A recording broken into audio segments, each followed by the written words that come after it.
Welcome back to Prasanna சமையலறை. இன்றைக்கி நம்ம என்ன செய்ய போகிறோன்னா ஹோட்டல் ஸ்டைல் இட்லி சாம்பார் செய்ய போகிறோம். இப்போ தான் நீங்கள் என் சேனலுக்கு புதுசாக வந்திருக்கீங்கன்னா என் சேனலை சப்ஸ்கிரைப் பண்ணிக்கோங்க. இப்போ இந்த இட்லி சாம்பார் எப்படி செய்யறதுன்னு வீடியோக்குள்ளே போய் பார்க்கலாம். இட்லி சாம்பாருக்கு தேவையான என்னென்ன பொருள்னு பார்த்தலாம். தனியா, உளுந்து 1 டேபிள் ஸ்பூன், தனியா 2 டேபிள் ஸ்பூன், கடலைப்பருப்பு 1 டேபிள் ஸ்பூன், 6லேருந்து 7 காஞ்ச மிளகா, சீரகம், வெந்தயம், கொஞ்சோண்டு பெருங்காயம், தாளிக்கிறதுக்கு கடுகு, சீரகம், காஞ்ச மிளகா, தேங்காய். இது எல்லாத்தையும் ஃபஸ்ட்டு நம்ம வறுத்து ட்ரை ரோஸ்ட் பண்ணி அரைக்க போகிறோம்.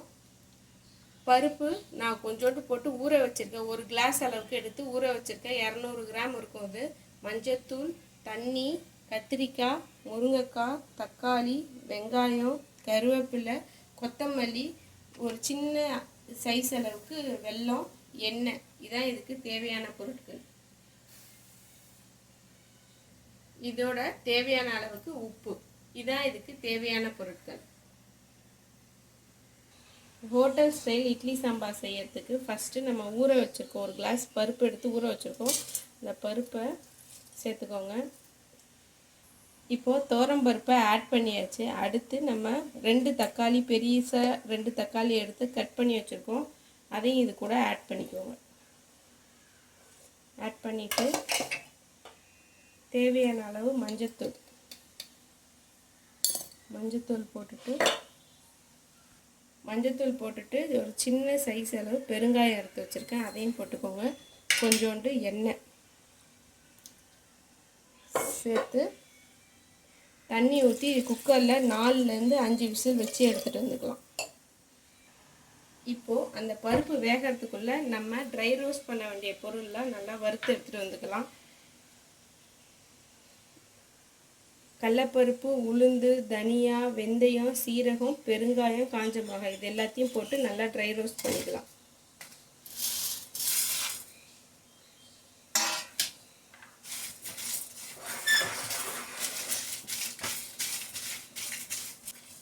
இது இப்போது முக்கால்வாசி ட்ரை ரோஸ்ட் ஆகிடுச்சு. இப்போ 4 கருவேப்பிலை போட்டுக்கோங்க இதில்.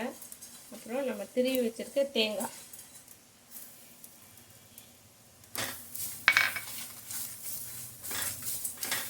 இப்போ இது நல்லா நம்ம போட்ட பொருள் எல்லாம் நல்லா வறுபட்டுருச்சு. இப்போ இதை நம்ம ஒரு பிளேட்டில் ஆற வச்சு மிக்சியில் அரைச்சி கொண்டு வந்துக்கலாம். தண்ணி ஊற்றி நல்லா பேஸ்ட்டாக அரைச்சி எடுத்துகிட்டு வந்துக்கலாம்.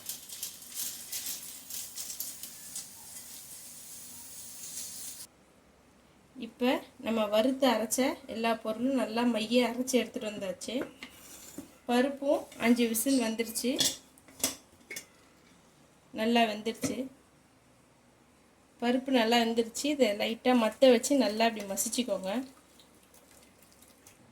அடுப்பை பற்ற வச்சு ஒரு பேன் வச்சுக்கோங்க. வச்சுட்டு தேவையான அளவுக்கு எண்ணெய் ஊற்றிக்கோங்க.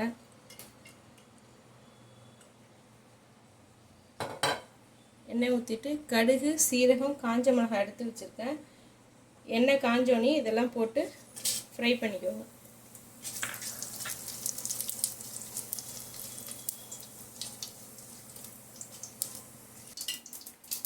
இப்போ நம்ம போட்ட கடுகு, சீரகம் எல்லாம் நல்லா பொரிஞ்சிருச்சு. இப்போ ஒரு 15 பல் சின்ன வெங்காயம் எடுத்து வச்சுருக்கேன். அதை போட்டு கருவேப்பிலை கொஞ்சம் இதையும் போட்டு நல்லா வதக்கிக்குவோம்.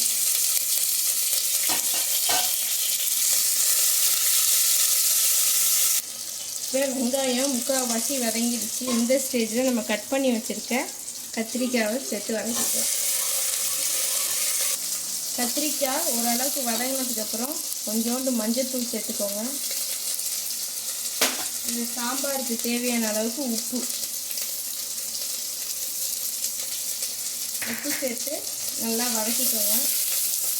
அடுத்து முருங்கைக்காய் போட்டுக்கலாம்.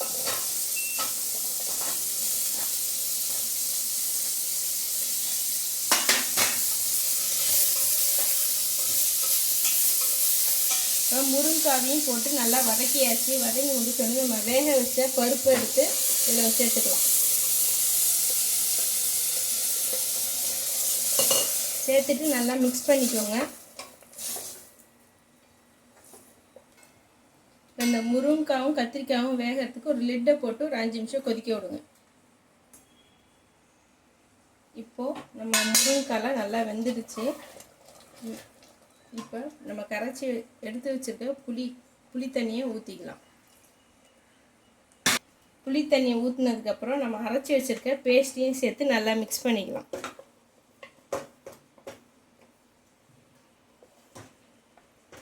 இப்போ இந்த ஸ்டேஜ்லேயே உப்பு செக் பண்ணிக்கோங்க. உப்பு வேணும்னா இந்த ஸ்டேஜில் போட்டுக்கலாம். அப்புறம் நம்ம பொடியாக கட் பண்ணி வச்சுருக்க கொத்தமல்லி இலை, ஒரு சின்ன சைஸ் அளவுக்கு வெல்லம் சேர்த்து இதெல்லாம் சேர்த்து நல்லா கொதிக்கட்டும். கொதி வந்தோடனே உங்கள்கிட்ட காட்டுறேன். இப்போ புளி தண்ணி நம்ம போட்ட மசாலா எல்லாம் போட்டு நல்லா கொதிச்சிடுச்சு. இதை இப்போ ஆஃப் பண்ணிடலாம். இப்போ நான் மாப்பிள்ளை சம்பா அரிசியில் மினி இட்லி செஞ்சுருக்கேன். அது கூட இந்த சாம்பாரை சர்வ் பண்ணிடலாம்.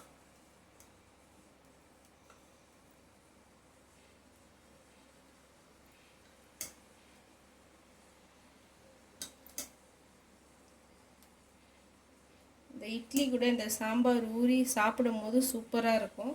ட்ரை பண்ணி பாருங்கள். இப்போ hotel style idli sambar ready. இப்போ நீங்கள் நான் முருங்கைக்காய் கத்திரிக்காய் போட்டிருக்கேன். நீங்கள் மஞ்சள் பூசணிக்காயும் போட்டு இதில் செய்யலாம். இதை உங்கள் வீட்டில் ட்ரை பண்ணி பாருங்கள். ட்ரை பண்ணிவிட்டு என் சேனலுக்கு சப்ஸ்கிரைப் பண்ணுங்கள், பெல் ஐக்கானை கிளிக் பண்ணுங்கள். அப்போ தான் நான் போடுற வீடியோ உங்களுக்கு உடனுக்குடனே வரும். Okay, thank you friends. Bye for வாட்சிங்.